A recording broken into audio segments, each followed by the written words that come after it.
Friends, welcome back to my new video guys and my YouTube channel. Today friends we are going to talk about guys how can we disable auto brightness mode setting in our Infinix phone. Guys, you want to disable auto brightness, so friends you can disable easily in your Infinix phone.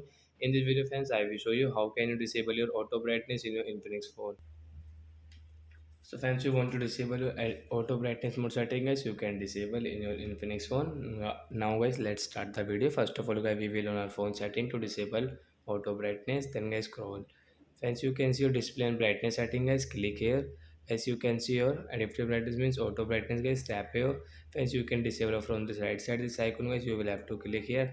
As your auto brightness will disable, and guys you can customize your brightness yourself guys. You want to increase 100%, decrease, you can increase and decrease from here. And as you can see brightness level you want to check, you can check from here. So like that guys, you can disable your auto brightness in your Infinix phone. So that's it guys, thanks for watching the video. Bye bye friends.